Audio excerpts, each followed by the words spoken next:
name is Praveen Anchal, and today I welcome you all in our official YouTube channel of Brilliant Public School. So we will discuss today about the history, very interesting chapter of class 10, that is the making of a global world. है ना? So let's start. That is the class 10 history chapter. History, that is the making of a global world. है ना? Making of a global world. So this is the basic chapter. So beta here basically we'll discuss about the globalization. So what are the history of globalization, that we will see, है ना? So here let's discuss what is the meaning of globalization. First of all, globalization.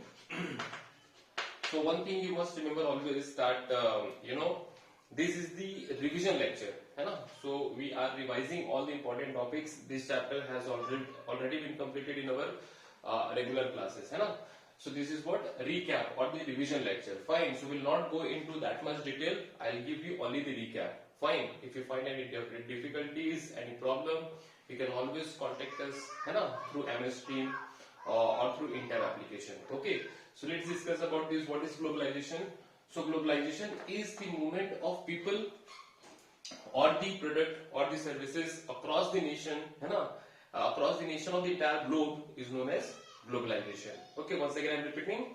Globalization is the movement of people or the product or the services across the nation of the globe is known as globalization. I hope the globalization word is very much clear to all of you. So here beta, whenever the globalization is taking place now, so we always think that globalization is the recent phenomena, but actually it is not the recent phenomena. It has been there since ancient time. Like you might have heard about the you might have heard about the Silk Route.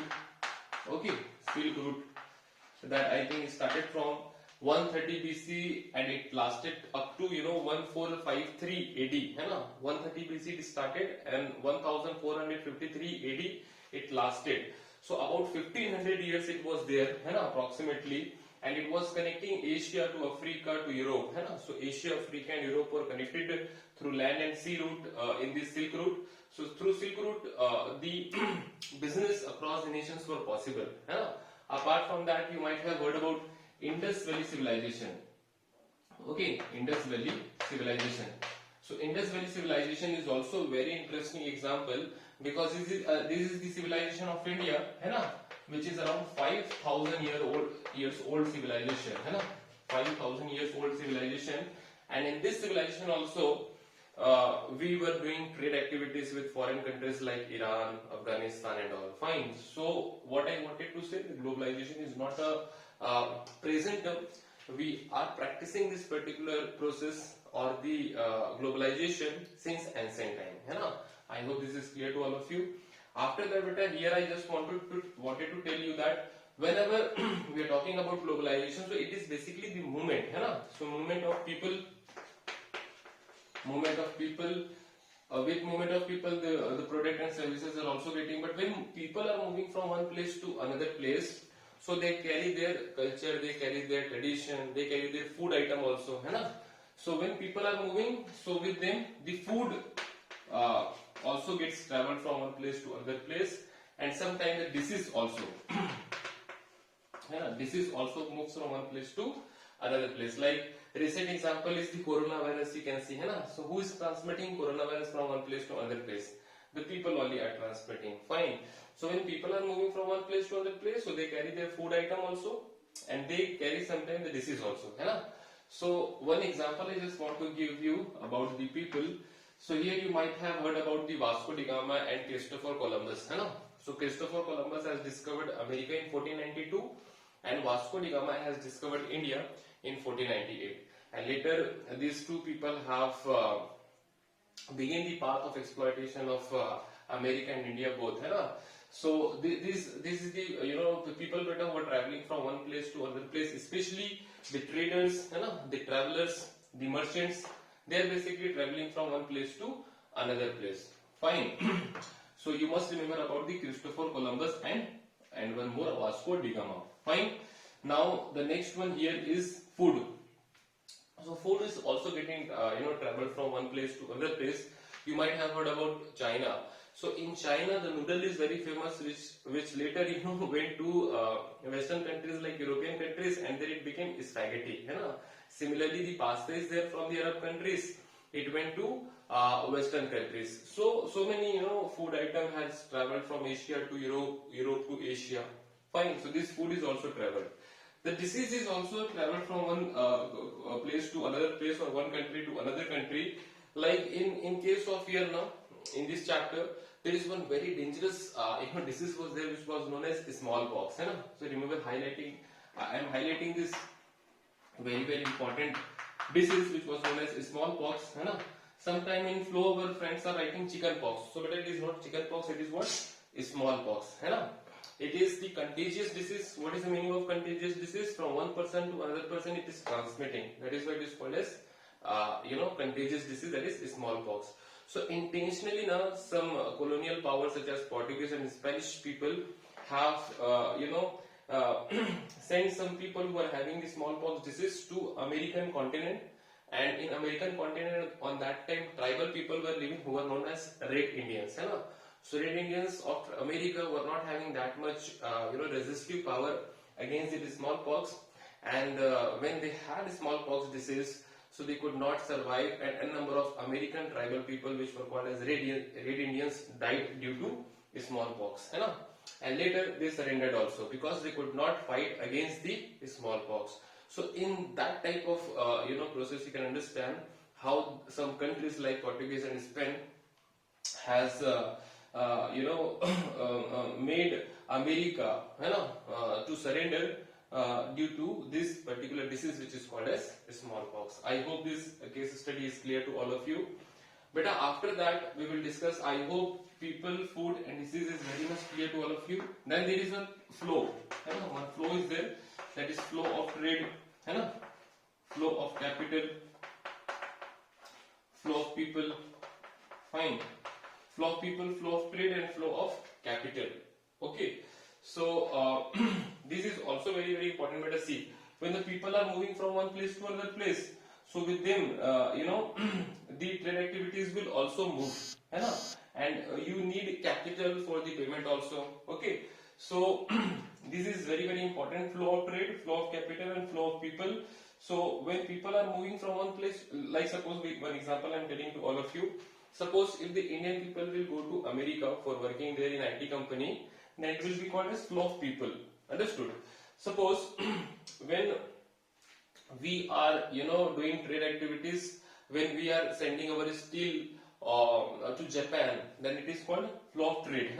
That India is doing trade activities with Japan. When they are doing payment to us, okay, in dollar or whatever currency, then it will be called as flow of capital. So I hope flow of trade, flow of capital, and flow of people is very much clear to all of you. After that bit we will discuss about the next very important one is what corn law. So here one by one I am explaining to all the topics here. Corn law. So what do you understand by the corn law? See, basically this corn law is implemented in 19th century in Britain. 19th century in Britain. So actually now, initially Britain was self-sufficient in the production of food items, but and that is why to protect the local traders, they stopped importing food items from the foreign countries, from the outside of Britain through corn law. Okay, so beta, what is corn law? According to corn law, the British government will not import food item from foreign countries. So that is what corn law. But later what happened? This corn law was abolished. Fine. So why it was abolished? What was the effect that we will see? So when it was implemented, so what was the result? When it implemented, so what was the result? And when it abolished, then what was the result? That both the things we will discuss. So see, when this corn law was implemented, so now Britain cannot import foreign food item to their country. Okay, but suddenly what happened? Better the population of Britain increased a lot. So when the population is increasing, so people will demand more food items. So how this increased demand will fulfill? Fine. So people were not having enough food item. Why? Because population was increasing, but food item was stagnant, means at the same particular pace. So because of that, there was insufficient food item was there in the market, and if demand is high, supply is less now, then always price of the product increases. So here also the prices of the product increased a lot. Because of that, people were suffering a lot, especially the poor people, है ना? That is why a number of poor people and other businessmen were also demanding that the corn law should be stopped, है ना? So that is why finally corn law was abolished. And once the corn law was abolished, now the foreign countries can also send their food item to Britain. And when these foreign countries started sending, then in Britain surplus food item was available. People were having enough food to eat. When they were eating proper food, then they were becoming healthy also, and healthy people can contribute to the economy much better, है ना? So productivity development also increased when this corn law was abolished, है ना? I hope beta corn law is also very much clear to all of you. After this corn law, we will discuss about the colonization.